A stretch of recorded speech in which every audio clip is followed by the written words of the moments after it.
Assalamualaikum warahmatullahi wabarakatuh. Selamat datang di channel Rumah Pixel, sebuah channel yang dibuat untuk pembelajaran sederhana, di mana dalam kesempatan ini saya mencoba menyampaikan materi tentang konsep dasar jaringan komputer. Video ini ditujukan atau dibuat kepada teman-teman yang mungkin mencoba mempelajari atau yang sedang mempelajari konsep dasar jaringan komputer.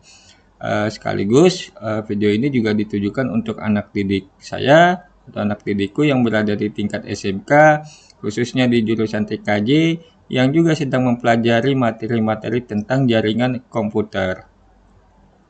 Baik, untuk tidak berlama-lama lagi, kita coba mulai materi dari konsep dasar jaringan komputer. Hal pertama yang mungkin saya coba ajukan pertanyaan kepada teman-teman yang menyaksikan video ini ataupun kepada anak didikku yang juga kebetulan sedang menyaksikan video ini. Pertanyaan pertama adalah, apa itu jaringan komputer? Prinsip dasar dari jaringan itu sendiri adalah proses pengiriman data dari pengirim maksud saya ke penerima melalui suatu media komunikasi tertentu.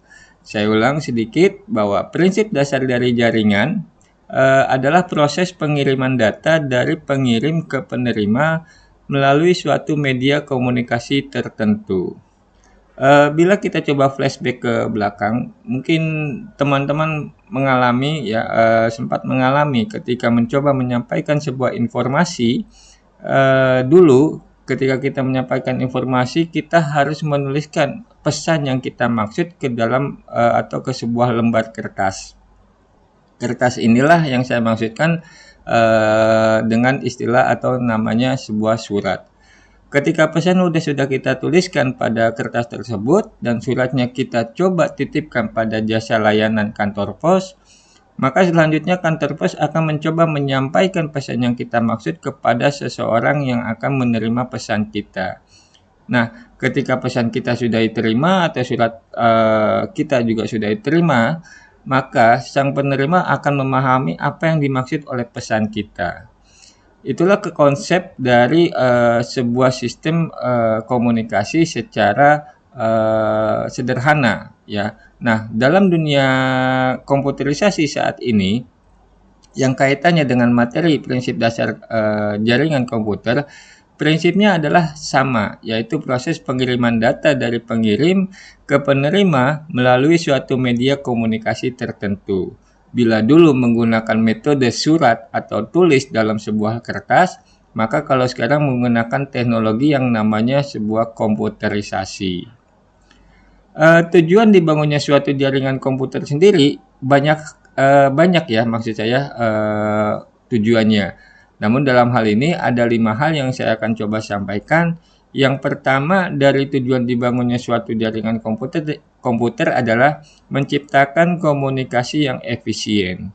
Yang kedua, pertukaran data secara cepat dan akurat, berbagi sumber daya, penyimpanan data secara terpusat, dan tentunya penghematan dalam hal segi biaya.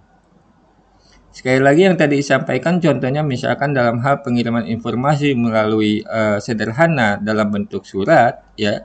Kalau sekarang sudah bisa melakukan komunikasi secara komputerisasi. Komputerisasi sendiri, misalkan itu yang tadi saya coba sampaikan bahwa tidak dalam bentuk komputer juga, ya, yang dalam bentuk besar dan sebagainya. Sekarang sudah ada yang namanya teknologi komputerisasi dalam bentuk handphone. Sehingga komunikasi yang terjalin tentunya akan menjadi lebih efisien, pertukaran datanya lebih cepat dan sebagainya, dan bila ingin disimpan pun itu akan menjadi sebuah data yang terpusat, yang pada akhirnya tentunya akan melakukan atau memberikan suatu penghematan biaya kepada kita.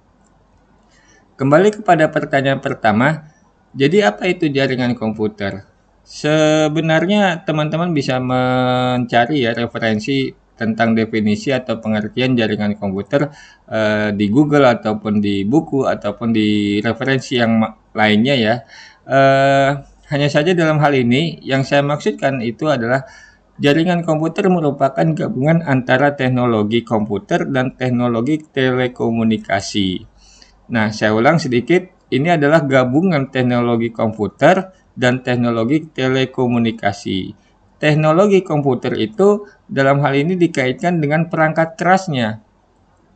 Perangkat kerasnya misalkan laptop, komputer, dan sebagainya ya, atau handphone ya. Sedangkan teknologi telekomunikasi itu adalah protokol-protokol yang ditanam pada perangkat keras tersebut atau yang dipasang pada perangkat keras tersebut. Jadi misalkan teman-teman mencoba melakukan komunikasi, tadi misalkan juga contohnya teman-teman melalui surat itu untuk berkomunikasi. Kalau di zaman sekarang ada yang namanya aplikasi atau media WhatsApp ya. Teknologi telekomunikasi inilah yang atau WhatsApp inilah yang disebut dengan teknologi telekomunikasi. Jadi secara tidak langsung dapat dikatakan jaringan komputer itu terbentuk atas dua hal. Yang pertama tentunya perangkat keras jaringan. Nah, kalau bicara tentang perangkat keras jaringan, yang sering atau yang dapat kita temui atau yang dapat kita lihat secara langsung itu kabel ya, seperti kabel, ada network interface card atau disingkat dengan NIC, lalu ada switch atau hub, ada repeater, ada bridge, ada router, dan ada server. Yang mana masing-masing perangkat ini memiliki fungsi dan tugasnya masing-masing. Perangkat-perangkat keras ini bila dikoneksikan atau digabungkan dan sebagainya menjadi satu bentuk jaringan komputer, pada akhirnya ini yang disebut dengan istilah topologi. Jadi topologi pada sebuah jaringan komputer atau istilahnya peta ya dalam hal pembuatan jaringan komputer, inilah gabungan atau koneksi dari perangkat-perangkat keras tersebut sendiri. Contoh misalkan dalam dunia kerja perkantoran ada yang namanya mesin absensi ketika datang pagi hari di perkantorannya itu sendiri. Atau di sekolah pun juga ada misalkan mesin absensi ketika siswa atau guru datang harus melakukan fingerprint ataupun cek kartu ya. Yang mana mesin absensi itu sendiri akan terhubung atau terkoneksi pada satu perangkat laptop ataupun komputer. Nah, dari komputer inilah yang akan terkoneksi juga kepada satu buah server ya, satu buah server bila memang pendataannya cukup besar. Inilah yang pada akhirnya disebut dengan topologi. Sekali lagi, gabungan perangkat keras ini disebut dengan topologi. Dalam jaringan komputer ada banyak jenis topologi, mulai dari ring, mesh, star, full connected, line, tree, ataupun bus ya. Dan masing-masing punya kelemahan serta kelebihannya untuk setiap penggunaan dari topologi itu sendiri. Yang kedua, jaringan komputer terbentuk atas perangkat lunak jaringan. Yang pertama itu adalah operating system. Ya, operating system ini adalah sistem operasi dasar yang harus ada ketika untuk melakukan rancang bangun jaringan komputer, maksud saya. Yang mana hingga saat ini hanya ada 4 perusahaan besar, ya bisa dikatakan dalam menciptakan operating system, mulai dari Windows, Apple, Android, dan Linux-nya itu sendiri. Lalu berikutnya ada yang namanya sistem operasi jaringan. Ya, ketika jaringan komputer terbentuk atas perangkat lunaknya, maka dibutuhkan sistem operasi jaringan. Nah, sistem operasi jaringan inilah yang pada akhirnya yang menjalankan mekanisme atau cara kerja dari sistem jaringan komputer itu sendiri. Ada yang menggunakan atau berbasis Windows, ada yang menggunakan basis OS, Apple, Linux, dan sebagainya. Yang berbasis Linux sekalipun ada banyak varian, misalkan dari Red Hat, Fedora, CentOS, Debian, Ubuntu, Mint, ataupun sebagainya. Ini pun juga tergantung dari seorang administrator dalam hal melakukan atau menggunakan kenyamanannya menggunakan perangkat lunaknya itu sendiri. Setelah sistem operasi jaringan diketahui atau digunakan atau terpasang pada operating system, maka perlu diketahui juga ada yang namanya protokol jaringan. Jadi teman-teman sekali lagi yang mencoba memahami atau mempelajari konsep dasar jaringan komputer, perlu juga diketahui protokol-protokol jaringan yang harus dipelajari. Mulai dari HTTP, HTTPS, ada yang namanya WebSocket, TCP, UDP, SMTP, dan FTP.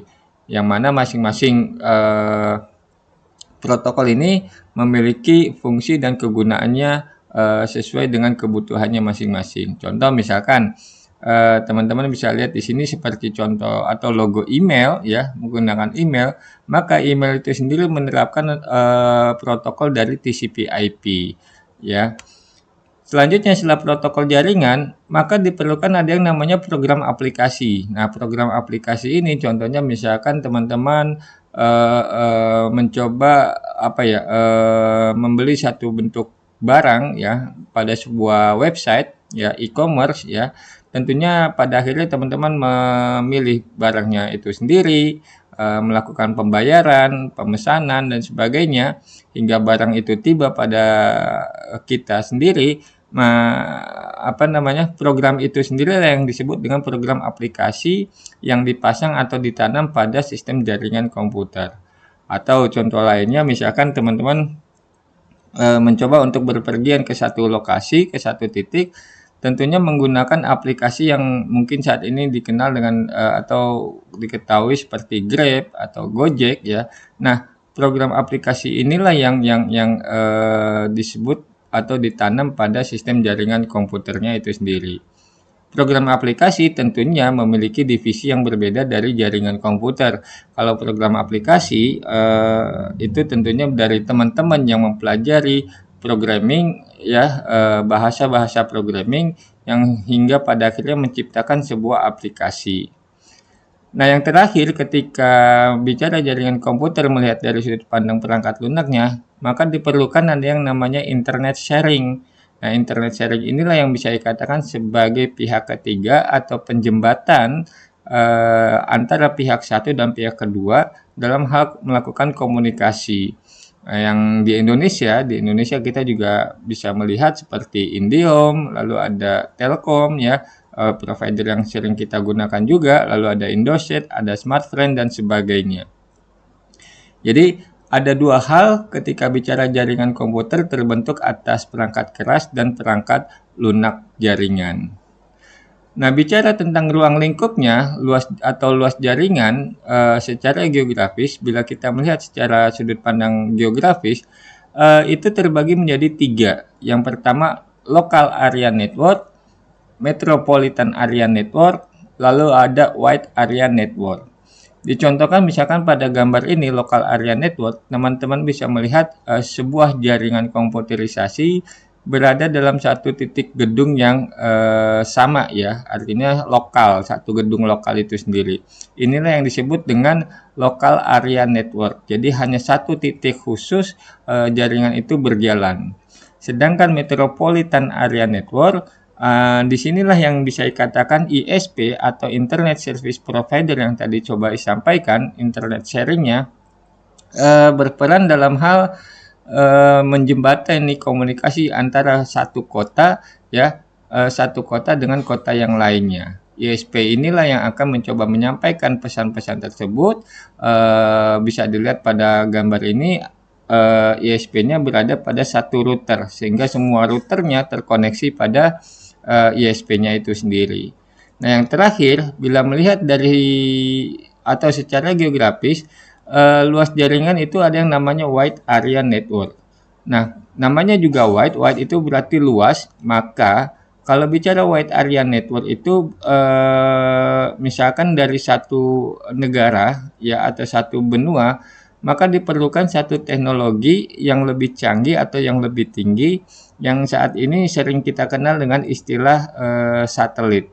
Jadi misalkan dari negara Indonesia akan berkomunikasi ke ke Singapura, maka diperlukan satu buah satelit yang akan mencoba menjembatani komunikasi antara negara Indonesia dengan negara Singapurnya itu sendiri. Sedikit saya coba tampilkan tabel jarak ya. Misalkan di sini tertulis pada tabel 0,1 meter ya. Maka lokasi penempatan CPU-nya itu istilahnya adalah print circuit board atau personal data assistant. Ya, kalau bisa dikatakan personal data assistant itu seperti handphone dan sebagainya ya. Lalu ada yang namanya di sini atau istilahnya motherboard. Jadi 0,1 sendiri itu istilahnya dalam satu kotak motherboard ataupun yang tadi personal area network yang tadi saya sampaikan handphone dengan handphone.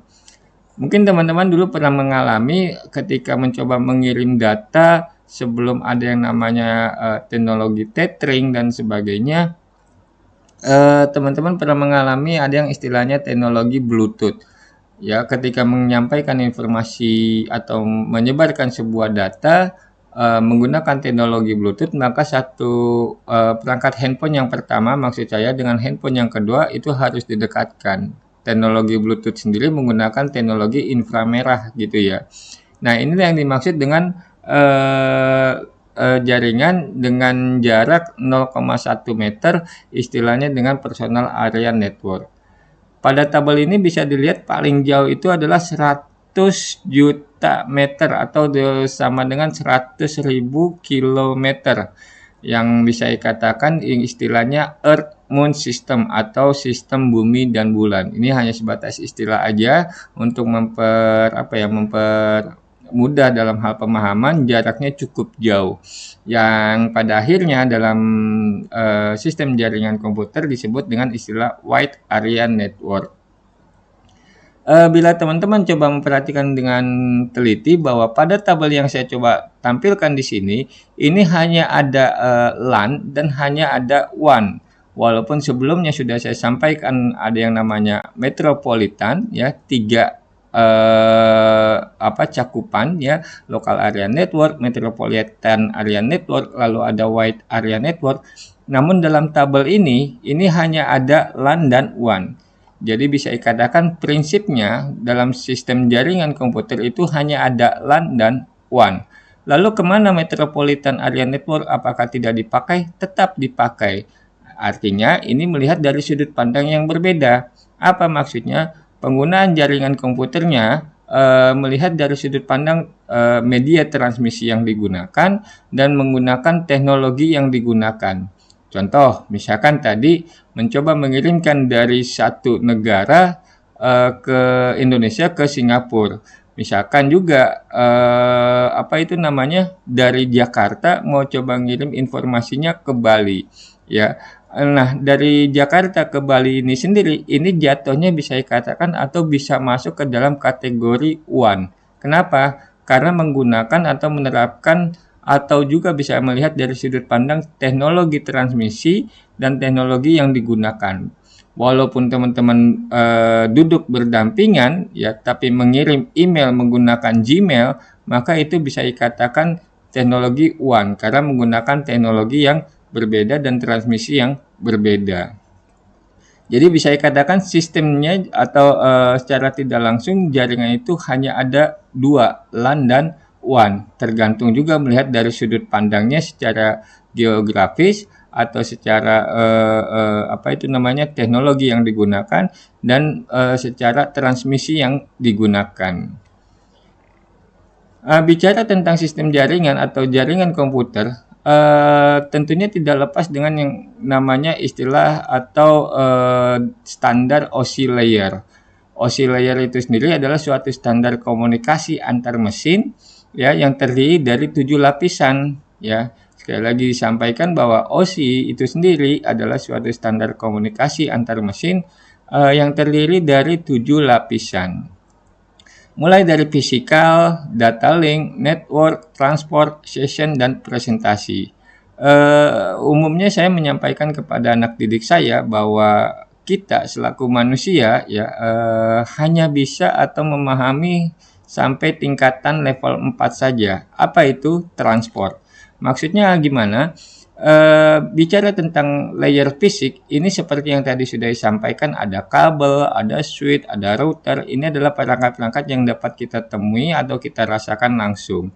Sedangkan data link ini sudah bicara tentang yang namanya konsep. Konsep itu misalkan pada data link seperti pengalamatan IP address, ya, atau pengalamatan alamat-alamat yang akan kita coba terapkan pada sistem jaringan itu sendiri. Lalu ada yang namanya network. Network ini bicara tadi yang misalkan jaringan ini akan menerapkan metode atau konsep kelas A, kelas B, atau kelas C. ya. Sedangkan transportnya itu sendiri ini adalah menggunakan tadi TCP/IP menggunakan TCP/IP versi 4 ya ataupun TCP/IP versi 6, bahkan bisa dikatakan pembelajaran lebih lanjutnya ada yang namanya subnetting, artinya pembelahan ataupun peluasan dari satu alamat IP address yang sudah tersedia. Lalu gimana untuk sesi atau maksudnya untuk tingkatan di atasnya, sesi presentasi dan aplikasi ini bisa dikatakan sudah urusan mesin. Kalau saya mengartikannya atau menyampaikannya, sesi presentasi dan aplikasi ini udah urusan mesin, yaitu udah bicara tentang bahasa biner 0 dan 1. Ya, karena yang kaitannya tadi aplikasi seperti membuat sebuah aplikasi, teman-teman mengklik tombol OK, maka data pun akan terkirim. Nah, kata OK inilah yang menjadi bahasa mesinnya itu sendiri, yang diterjemahkan oleh mesinnya itu sendiri. Sekali lagi bicara tentang OSI layer, itu ketujuh lapisan tersebut mempunyai peran dan fungsi yang berbeda satu terhadap yang lainnya. Sehingga setiap layer bertanggung jawab secara khusus pada proses komunikasi data yang sedang berlangsung.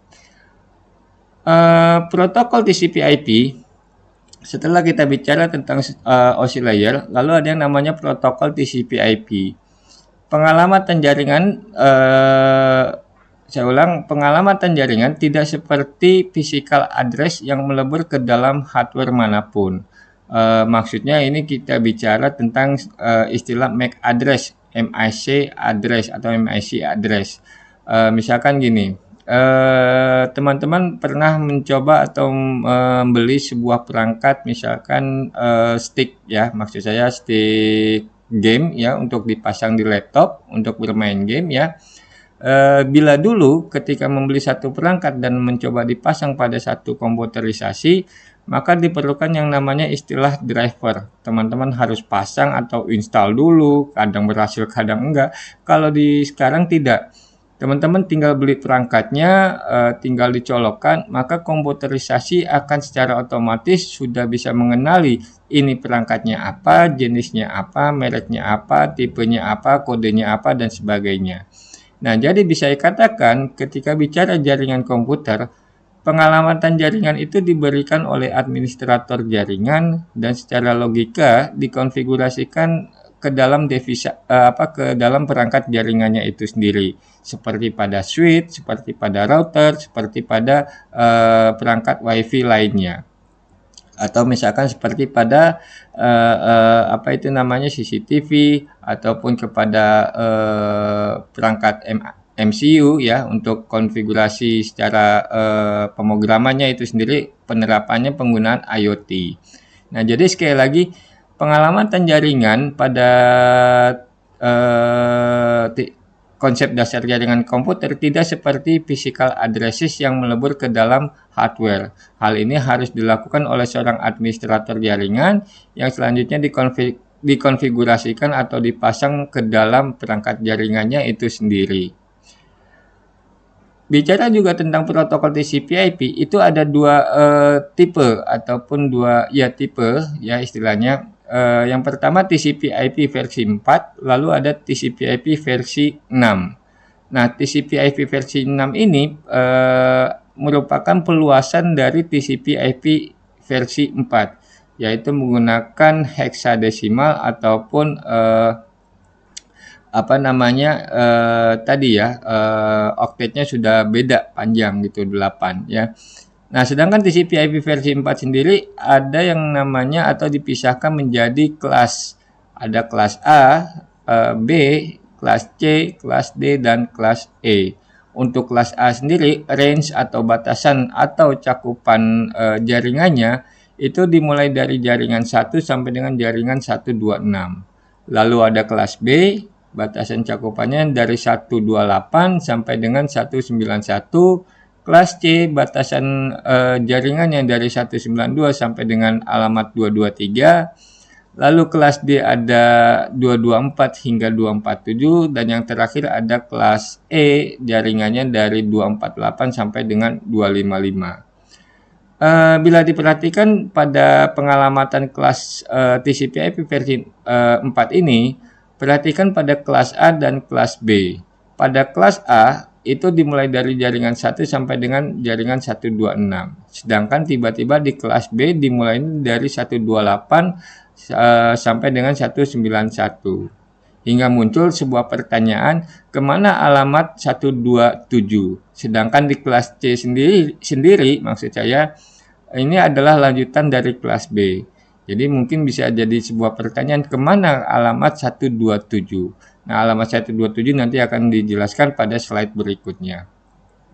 Nah, lalu tadi disampaikan ada yang namanya TCP/IP versi 6. TCP/IP versi 6 ini adalah peluasan dari kelas TCP/IP versi 4 ya, seperti unicast, anycast, dan multicast. Peluasan yang dimaksud ini adalah kaitannya penggunaan dari kelas D ya dan kelas E. Secara umum, untuk penggunaan kelas D dan kelas E itu tidak diperbolehkan secara umum oleh masyarakat umum. Hanya bisa dipakai oleh kalangan tertentu seperti peneliti ataupun tingkatan militerisasi. Nah, penggunaan inilah TCP/IP versi 6 diterapkan. Format penulisan alamat IP address ketika teman-teman menjadi seorang administrator jaringan, ada 3 parameter yang perlu diketahui dalam melakukan setting atau konfigurasi jaringan. Yang pertama tentunya IP address, yang kedua ada subnet mask, lalu yang ketiga ada yang namanya default gateway. IP address sendiri ini merupakan alamat pemilik dari sebuah jaringan ya, seseorangnya. Subnet ini adalah tingkatan kelas tadi. Nah, di sini contohkan misalkan subnet masknya 255, 255, 255.0, artinya menerapkan sistem atau metode kelas C. Lalu ada default gateway 192.168.99.1. Yang saya pahami bahwa penggunaan angka 1 ini tidak wajib ya. Jadi kalau teman-teman menggunakan default gateway-nya bermaksud menggunakan angka 100 itu diperbolehkan. Namun umumnya default gateway itu sendiri sering digunakan sebagai angka 1 atau menggunakan angka 1. Di bawahnya ini ada alamat atau menggunakan metode DNS. Itu ada istilah DNS, Domain Name System. Nah, penggunaan atau pembuatan alamat DNS ini dibuat secara khusus oleh seorang administrator ataupun pada tingkatan providernya itu sendiri. Oke, kita coba lanjutkan format penulisan alamat IP address, di mana IP address sendiri merupakan bilangan biner 32 bit yang dipisahkan oleh tanda pemisah berupa titik pada setiap 8 bitnya ya. Maksudnya 8 oktetnya. Tiap 8 bit ini disebut sebagai oktet. Nah, teman-teman bisa melihat bahwa di sini ada 8, 1, 2, 3, 4, 5, 6, 7, 8. 1 ini disebut sebagai oktet. Dan ini oktet pertama, ini oktet kedua, ini oktet ketiga, dan ini oktet keempat. 4 oktet ini masuk ke dalam metode atau tipe dari TCP/IP versi 4. Selanjutnya yang saya pahami, yang saya pelajari ya, dari 4 oktet ini pada akhirnya mampu menampung sekitar 4.294.967.296 host. Saya ulang, dari 4 oktet ini TCP/IP versi 4 ini pada akhirnya secara teoritis mampu menampung 4.294.967.296 host di seluruh jaringan. Ini teori yang saya pelajari, ini teori yang saya dapat, sehingga cukup banyak. Nah, yang tadi disampaikan ada yang namanya TCP/IP versi 6 ya. TCP/IP versi 6 inilah peluasan dari 4 miliar tersebut. Nah, sebagai seorang administrator jaringan, untuk memudahkan pengalamatan atau pemahaman dalam pengalamatan 32 bit ya, perlu diketahui bahwa pengalamatan IP address terbagi menjadi 2 field atau 2 area. Nah, ada yang namanya field net ID, Lalu ada yang namanya field host ID. Field net ID ini yang dimaksudkan adalah alamat jaringan secara logika, dia dari subnet mana komputer itu dihubungkan. Lalu ada field host ID, itu adalah alamat device logikal bentuk fisiknya secara khusus digunakan untuk mengenali masing-masing host pada subnetnya. Mungkin nanti di akhir saya akan coba jelaskan secara analogi pengertian dari net ID dan host ID ini sendiri. Untuk sementara pemahaman logikanya bahwa bila teman-teman menggunakan metode atau konsep net ID kelas A, ya, maka oktet yang digunakan hanya pada oktet 1, sedangkan oktet kedua dan oktet ketiga, lalu oktet keempat ini yang akan dipakai sebagai host ID. Ya, jadi sekali lagi bila teman-teman menerapkan metode net ID kelas A, ya, maka oktet 1 inilah sebagai networknya yang harus berisi nilai seperti 1111 dan seterusnya, ya. Selanjutnya di oktet kedua, 3 dan 4 ini akan dipakai sebagai host ID. Nah, host ID ini pada akhirnya mampu mendukung 16.777.214 host. Artinya satu bit maksud saya, satu bit ini ya, ini mampu menampung 16.777.214 host. Tadi disampaikan sebuah pertanyaan, kemana alamat 127 ketika kelas A dan kelas B 127 tidak ada. Alamat 127 itu tidak diperbolehkan secara internasional. Kenapa? Karena digunakan untuk mekanisme interproses communication di dalam mesin yang bersangkutan. Maksudnya gimana? Maksudnya adalah misalkan tadi teman-teman mencoba mengirimkan informasi melalui sebuah surat di mana medianya atau pembantunya atau bantunya itu dari kantor pos, ya. Maka ketika kantor pos untuk mencoba menyampaikan pesan kita tapi tidak menemukan alamat yang dituju, maka kantor pos ini tetap akan memegang surat kita yang selanjutnya akan mengembalikan surat kita kepada kita sendiri. Jadi kantor pos inilah yang bisa dikatakan sebagai alamat 127. Dia akan melakukan looping, dia akan melakukan cross check, dia akan melakukan pemeriksaan ulang bila memang alamat yang ditujunya tidak ditemukan. Dan pesan yang akan kita coba kirim, ya, itu akan kembali kepada kita sendiri bila memang alamatnya tidak ditemukan. Selanjutnya saya coba sampaikan bahwa tadi bila kelas A maksud saya, kelas A itu hanya oktet pertama, sedangkan kelas B itu menggunakan oktet 1 dan oktet 2. Oktet 3 dan oktet 4, ya, oktet 4 itu adalah penggunaan dari host ID-nya, dan setiap bitnya itu mampu menampung 65.532 host. Jadi net ID kelas B menggunakan 2 oktet, host ID-nya pun menggunakan 2 oktet. Sedangkan kalau kelas C sendiri menerapkan atau menggunakan 3 oktet, ya, menggunakan 3 oktet dari oktet 1, oktet 2, oktet 3. Sedangkan oktet terakhir ini yang akan digunakan sebagai host ID. Nah, pada host ID di oktet keempat, ini masing-masing bitnya mampu menampung lebih kurang 256 host. Cukup banyak bila menggunakan kelas C. Dan bisa dikatakan penerapan TCP/IP kelas C juga dikenal dengan istilah private network, ya, jaringan privat, bisa dikatakan seperti itu. Lalu berikutnya saya coba contohkan format penulisan alamat IP address. Tadi sudah disampaikan bahwa pengalamatan IP address tidak sama seperti pengalamatan pada mesin-mesin yang lainnya, ya, tidak tertanam pada perangkat kerasnya itu sendiri. Tapi pengalamatan IP pada sistem jaringan harus dikonversikan terlebih dahulu. Nah, yang seperti juga diketahui bahwa yang namanya mesin, ya, ataupun perangkat keras itu hanya mengetahui bilangan 0 dan 1. Istilahnya ibaratnya, ya, maksudnya hidup dan mati, saklar hidup dan mati ya. Kalau teman-teman mencoba dipraktikin di rumah, ada saklar, coba ditekan bila tadinya awalnya menyala lalu ditekan 1 kali, maka lampu tersebut akan padam.